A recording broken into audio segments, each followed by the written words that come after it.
7h du matin. Kuromon s'éveille. Pas de foule, juste l'odeur du dashi. Avant la cohue, tout est différent. Dans les allées du marché Kuromon, l'aube appartient encore aux habitués. Des comptoirs centenaires, des gestes lents, Osaka se réveille. On est là pour saisir ça, avant que tout ne s'emballe.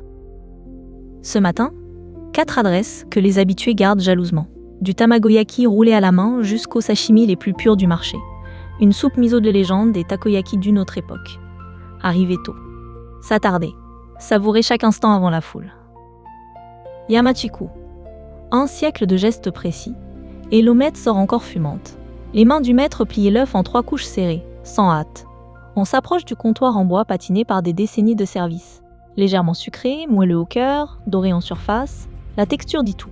Les clients du matin s'installent en silence et commandent sans hésiter. Une adresse que l'on glisse dans un carnet, jamais sur les réseaux.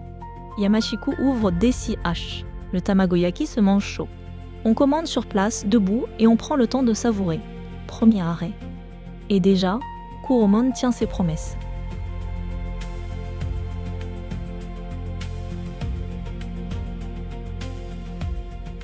Kombudoi. Dans cette allée, une soupe miso d'une profondeur insoupçonnée. Le kombu mijote des potrons minés dans des marmites noircies par les ans. Un bouillon clair en apparence. En bouche, une vague d'umami sans fond. La pâte miso est travaillée sur place, on le sent à la première vapeur. Quelques tranches de tofu soyeux, des algues wakame, rien de superflu. Ce bol réchauffe les mains avant que le quartier ne s'éveille tout à fait. Kombudoi ouvre à 7h. La soupe s'épuise bien avant midi. On s'attarde ici, le temps se suspend autour d'un bol. L'âme du lieu passe aussi par ses gestes imperceptibles.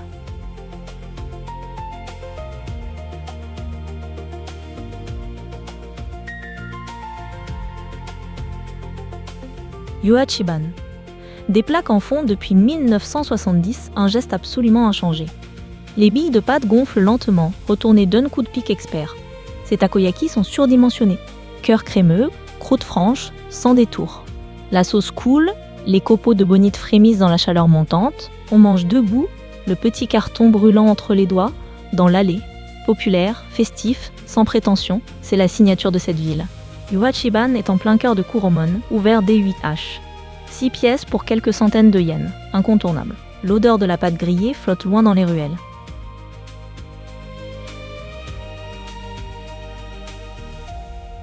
Trois tabourettes, pas un de plus. Et le sashimi le plus honnête d'Osaka. Oyashigezo est poissonnier. À l'aube, il dresse aussi 3 assiettes. Les tranches arrivent selon l'arrivage du jour. Pas de carte figée ici. La chair est ferme et lumineuse. La qualité se voit avant de se goûter.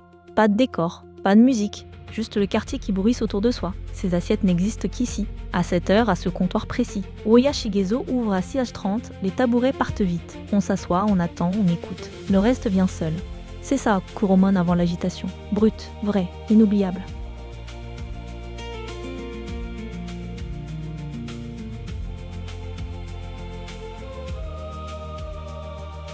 Le bon réflexe. Arrivé à Kuromon avant 7h30 en semaine de préférence. Métro Nipponbashi, sortie 5 l'entrée, est à 5 minutes à pied. Comptez entre un 500 et 2 yens pour un tour de ces 4 adresses. Un sourire, un geste. Pas besoin de langue commune pour commander ici. Évitez le week-end si on cherche la quiétude des premières heures. À retenir, 7h Kuromon, entrée côté Nipponbashi, sortie 5. Pour profiter de Kuromon tôt le matin, mieux vaut dormir à 2 pas. Le Cross Hotel Osaka, à 10 minutes à pied, est sobre et bien situé. Chambre nette, calme, tout ce qu'il faut pour repartir tôt. Le Dormi-in Namba est une option solide pour plus de confort. Bains communs, petit déjeuner japonais, silence, le trio idéal. On rentre, on se repose et le lendemain on repart de bonne heure. Ces allées entre chiens et loups redéfinissent l'art de flâner en ville. Un moment vrai, qui sent le dashi et le bois chaud des vieux étals. Si cette vidéo t'a donné faim, c'est qu'elle a bien fait son travail. Abonne-toi à Vadrouille, un carnet de voyage chaque semaine. Retiens juste ça. 7h Kuromon, entrée Nipponbashi. À bientôt!